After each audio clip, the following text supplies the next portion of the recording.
몇 년 전 베이비붐 세대가 퇴직을 하면서 카페 형태의 치킨 프랜차이즈가 선풍을 일으킨 적이 있었다. 우리 남편도 그 회오리 바람에 함께 휩쓸리며 당시 업계 1위였던 모 프랜차이즈 치킨 가게를 열었다. 치킨 프랜차이즈 계약을 하려면 먼저 부부 2명이 경기도 이천에 있는 치킨 대학에 5박 6일 교육 과정을 마쳐야 한다. 그 당시 나는 직장을 다니고 있었기에 나 대신 신우이가 남편과 함께 치킨 대학을 다녔다. 성실하고 근면하기로는 둘째가라면 서러울 정도의 남편은 치킨 대학에서 최우수 성적으로 졸업을 해서 상장을 받아왔다.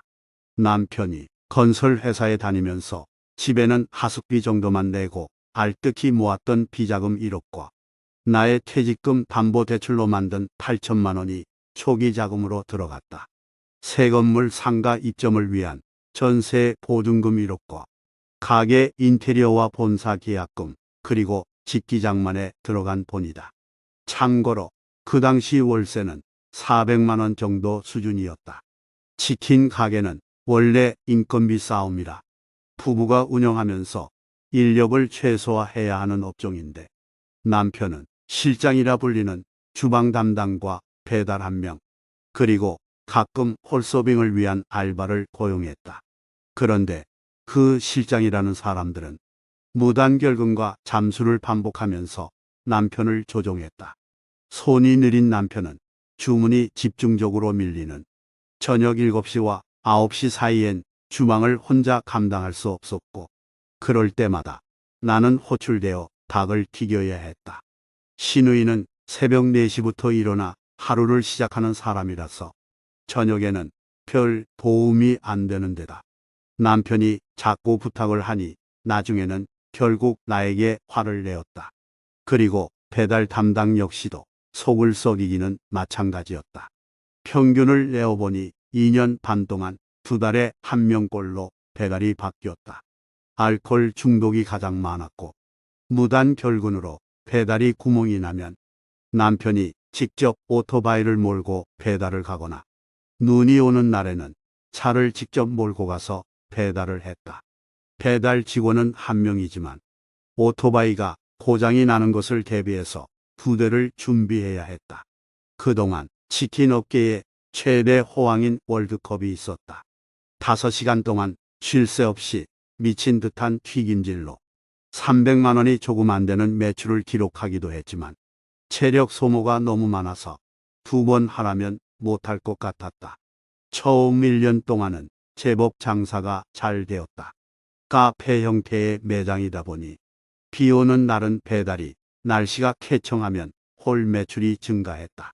여름엔 생맥주를 많이 팔았는데 코브라에서 생맥주를 따를 때는 컵을 기울여 거품이 1cm 정도가 될 때 생맥주가 가장 맛있어진다는 사실도 알았다. 1년이 지나자 우리 가게에서 300m쯤 떨어진 곳에 같은 계열사의 치킨 가게가 새로 들어왔는데 우리 가게보다 치킨 가격이 1,000원 정도 쌌다. 그러다 보니 차차 매출은 떨어졌고 비싼 임대료를 내는 것이 불가능해졌어. 보증금에서 월세를 모두 까먹고는 나올 땐 빈손이었다. 체력이 약한 남편은 기진맥진한 상태로 새벽 2, 3시 정도에 퇴근해 오면 다음날 아침엔 쉽게 일어나지 못하는 일이 다반수였고 정오가 되어서 다시 출근을 해야 하는데 어느 순간부터 가게로 나가길 싫어하게 되었다.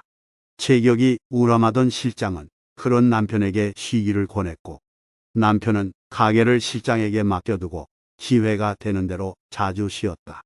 그동안 실장은 별 직업이 없던 자기 아들까지 배달로 함께 일하며 가게의 물건을 조금씩 빼돌렸다. 음식 솜씨가 좋은 실장은 치킨 외에도 마른 안주나 얼큰한 찌개를 원하는 손님이 있다면서 따로 메뉴판을 만들어 골뱅이 무침 따위를 팔았다. 입심도 좋고 배짱이 좋은 실장 말이라면 남편은 모두 들어주는 듯 했다. 그러다 보니 각종 요리 기구들이 질비하게 늘어났고 그건 나중에 식당을 하려는 실장이 모두 챙겨갔다. 가게를 내놓아도 이미 프랜차이즈의 거품이 알려지고 난 다음이라 이 가게를 인수를 해갈 사람이 없었다. 계약은 이루어지지 않았고 그런 점포를 노리는 거간 사기꾼들이 있었어. 기가 막힌 시나리오로 힘을 이루어 바람을 잡는 바람에 남편은 눈뜨고 400만 원 정도를 사기당하고 말았다. 마침 겨울방학이라 잠수를 탄 실장 대신에 내가 한 달 동안 주방을 맡고 있었는데 남편은 가게에 의논할 사람이 없어서 사기를 당하고 말았다며 마치 내 탓을 하는 것 같아 나는 나대로 분하고 억울했다. 치킨 가게 주방은 항상 대형 환풍기가 돌아가서 윙윙거리는 소음이 나고 2대의 튀김기에서 연기가 나오며 커다란 냉장고에서도 열기가 나와서 가만히 앉아있는 것만 해도 기운이 딸리는 그런 곳이었다. 이제 와서 생각해보면 남편의 가게는 망할 수밖에 없었던 것 같다. 무엇보다도 일단 주인의 마음가짐이 죽기 아니면 깜으로 치로 덤벼도 살아남을까 말까인데 남편이 고백하듯이 내가 돈을 안정적으로 벌고 있으니 믿는 구석이 있어서 편안했다고 한다.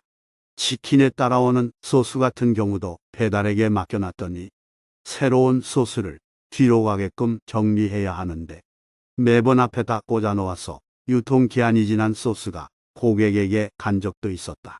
월드컵 기간에는 줄을 길게 선 고객이 뭔가를 물어보자 몹시 바빴던 남편은 화를 내며 지금 제가 업무를 보고 있지 않습니까? 라고 응대를 해서 나는 하마터면 웃음을 터뜨릴 뻔했다. 평생 회사 생활만 한 남편이 대표적인 서비스 업종인 치킨 가게를 성공적으로 운영하기란 사실상 불가능에 가까웠다. 오히려 사람 좋아하고 상냥한 내가 더 사장님처럼 보였다는 게 가게에 놀러온 지인들이 한결같이 하는 말이었다. 남편은 치킨 대학을 우수한 성적으로 졸업했지만 손이 빠른 내가 척척 닭을 튀겨내고 남편은 주방에만 들어오면 들었다 놨다를 반복하며 어찌할 바를 몰랐다. 가게를 접어도 은행 융자는 그대로 남아 있었어. 결국 내가 따로 모아놨던 비자금으로 그 빚을 갚았다. 남편이 현관에 들어오면서부터 마나님의 눈치를 살피며 내가 기분이 좋은지 어쩐지 궁금한 이유가 바로 그것이다. 직장인은 고용 불안에 시달린다. 은퇴할 시기가 가까워진 40대 중후반 직장인은 더욱 불안해진다. 그러다 보면 직장 생활이 아니라 장사를 하는 게 낫겠다는 생각이 들기도 한다. 적어도 자영업자는 피고용 상태의 지속에 대한 불안은 없을 테고 잘만 하면 수입이나 일자리의 유지 측면에서도 직장 생활보다 안정감을 느낄 수 있으리라는 기대감이 쉽게 든다. 이러한 생각은 비단 은퇴 후의 계획에 한정되지 않는다. 요즘에는 자진해서 직장 생활을 그만두고 자영업자의 길을 걸어가는 사람들도 적지 않다. 그렇게 고려되는 자영업 중에서도 처음 떠오르는 것이 치킨집이다. 문과 출신이든 이과 출신이든 직장 생활의 끝은 결국 치킨집밖에 없다는 우스갯소리가 있을 정도로 치킨집은 대표적인 자영업의 하나다. 직장 생활의 끝은 결국에는 치킨집이다라는 말을 긍정적으로 받아들인다면 치킨 장사라도 하면 먹고는 산다는 얘기가 된다. 하지만 정말 그런지는 잘 따져 물어야 한다. 현실적으로 문과 출신이든 이과 출신이든 직장 생활을 접고 치킨을 팔기 시작한 많은 사람이 실패하는 경우는 부지기수이기 때문이다.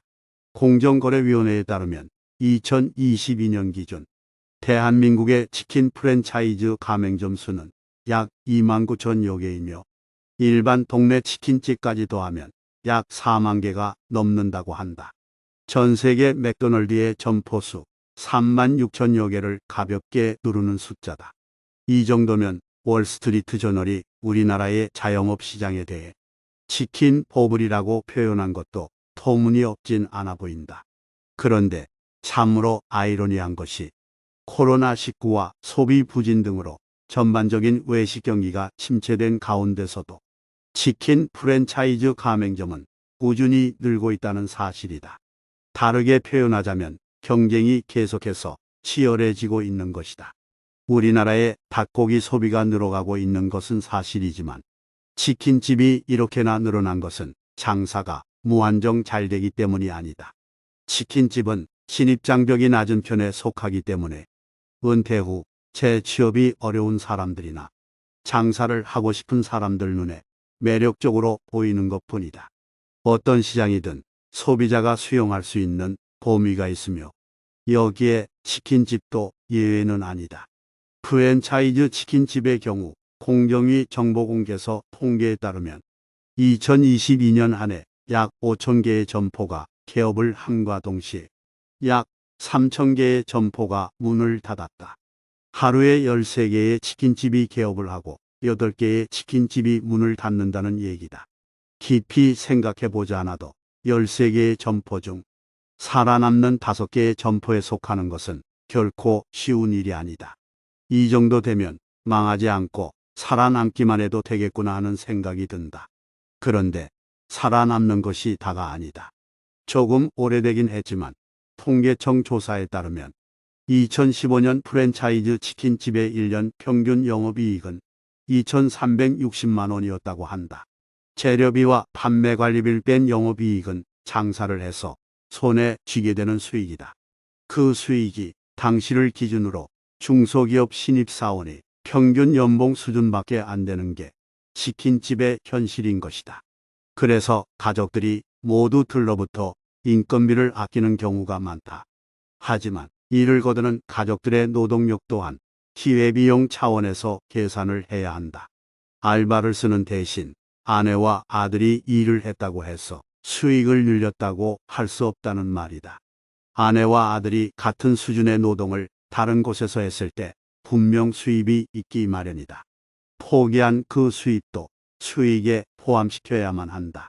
그렇게 계산하면 가족들의 무임금 노동은 수익에 포함시킬 수가 없다. 그래도 까먹지 않았으니 이게 어디냐고 할 수 있다. 하지만 까먹지 않거나 번 돈을 만드는 것이 장사의 목적일 수는 없다. 더구나 퇴직금을 털어놓고 하나밖에 없는 집을 담보로 대출까지 받아서 시작한 장사가 망하지 않은 것을, 그리고 까먹지 않는 것을 다행으로 여길 수밖에 없다면 치킨집은 다시 생각해 봐야 할 아이템이 분명하다.